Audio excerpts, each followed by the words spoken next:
Assalamualaikum warahmatullahi wabarakatuh.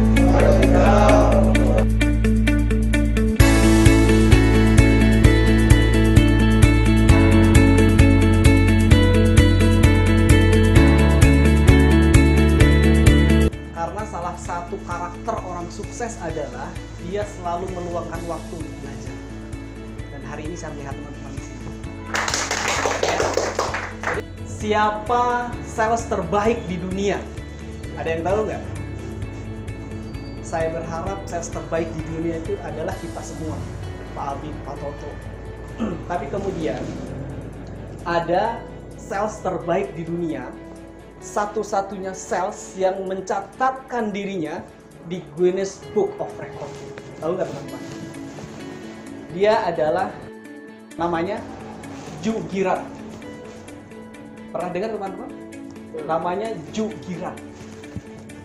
Siapa dia? Saya ingin cerita sedikit sebelum masuk ke materi ini. Joe Girard ini adalah seorang sales, atau jauh sebelumnya dia dari keluarga sederhana. Pendidikannya tidak tamat SMP, teman-teman. Dia pernah jadi tukang semir, dia pernah menjadi tukang cuci piring, tapi kemudian takdir membawanya menjadi seorang sales. Dia mencatatkan dirinya pernah menjual dalam 1 tahun 1.425 unit. Unit apa teman-teman? Mobil Setra.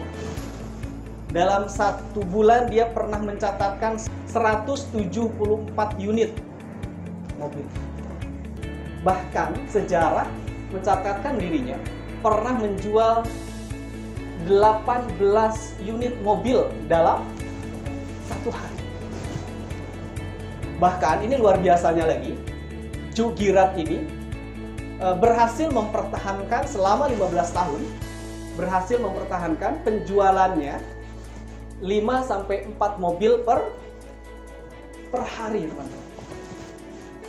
Maka tidak heran dia disebut sebagai the great number 1 retail in the world.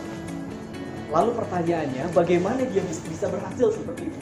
Bisa menjual mobil yang harganya waktu itu di atas 50 juta, butuh keputusan besar. Betul ya teman-teman ya? Kalau kita mau beli mobil, kalau kita mau membeli sesuatu yang harganya fantastis, kita butuh persetujuan orang-orang, betul ya? Perlu persetujuan orang tua, pasangan, anak barangkali. Karena harganya di atas rata-rata. Beda sekali dengan kita kalau mau membeli sesuatu yang harganya 10.000, 20.000 barangkali. Itu tidak perlu persetujuan orang lain. Tapi ini Bapak Ibu, Joe Girard berhasil mencatatkan dirinya selama 15 tahun, rata-rata per hari bisa menjual 4-5 mobil per hari. Lalu apa rahasianya? Ini pertanyaan besar buat kita. Lalu kemudian orang-orang sales di dunia belajar sama dia, apa sih yang dia lakukan? Apa yang dia lakukan? Lalu kemudian hari ini kita belajar satu saja dari dia. Ternyata yang dia lakukan adalah berkomunikasi yang baik. Bagaimana komunikasi yang baik ini? Ya, menurut Tanadi Santoso, ada 5 yang perlu diketahui dalam komunikasi efektif. Supaya lebih gampang diingat, 5A teman-teman. A yang pertama, itu ada attention. Dalam kita melakukan komunikasi, kita harus perhatian penuh. Apa yang diperhatikan? Yang diperhatikan adalah isi dari komunikasi kita. Isi dari pembicaraan kita. Jangan-jangan yang sering kita lakukan adalah ketika kita sedang komunikasi, pikiran kita kemana? Bahkan kita sering, mohon maaf Pak, tadi apa yang dibicarakan? Kan suka seperti itu. Maka A yang pertama ini wajib hukumnya dalam komunikasi yang baik, supaya komunikasi kita capai tujuan apa yang ingin kita tuju. Jadi syarat yang pertama adalah attention, perhatian. Kemudian yang kedua, A yang kedua adalah apresiatif, penghargaan. Ketika kita sedang berbicara sama seseorang, ya, kita memberi penghargaan kepada lawan bicara kita. Dengan apa? Dengan bahasa tubuh kita bisa. Kita menghargai ketika Pak Abid berbicara tentang bagaimana dia bekerja keras di lapangan. Oh, iya.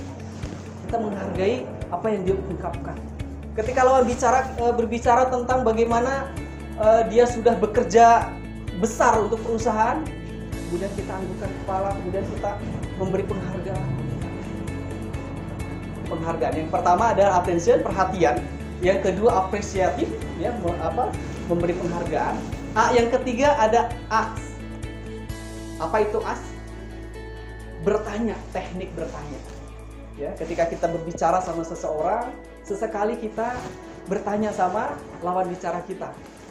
Tentunya pertanyaannya yang konstruktif, yang positif. Oh begitu ya Pak ya.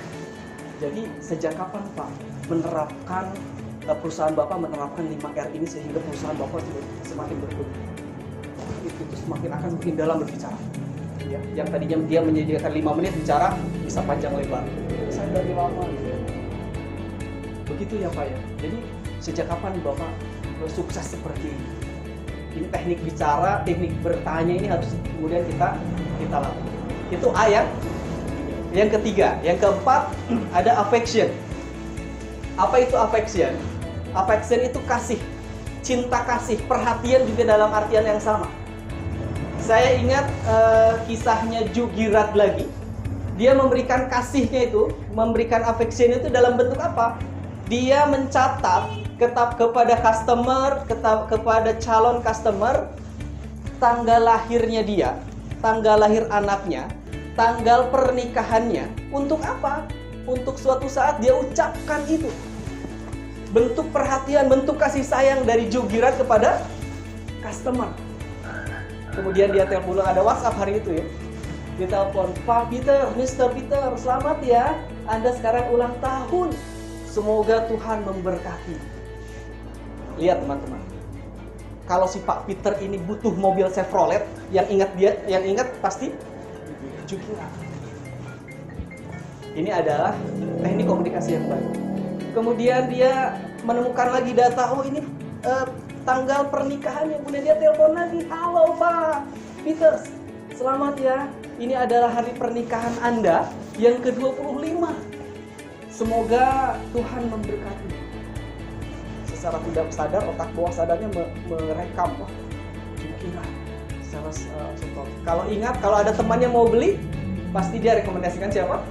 Jugirat. Hari ini kalau orang butuh spare part motor mobil, harusnya ingatnya Anda. Karena apa? Memberi affection, memberi perhatian kepada customer. Yang kelima, yang terakhir ada affirm. Ya, dalam komunikasi efektif ada affirm. Affirm itu apa? Penegasan, menegaskan.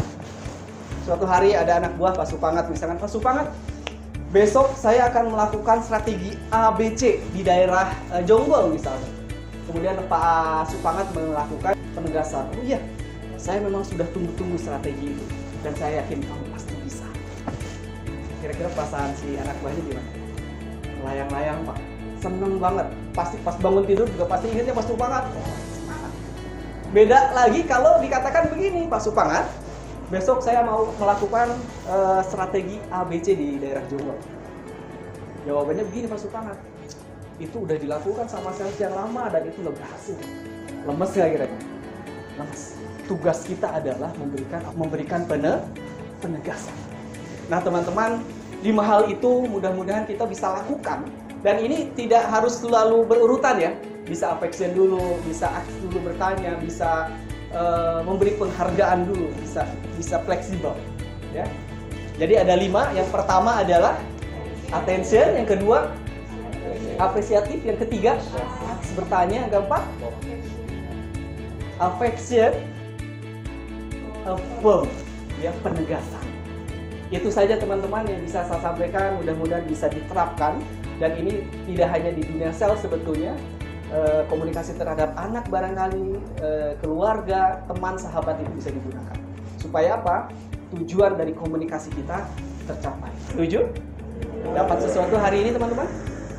Katakan yes kalau dapat. Yes!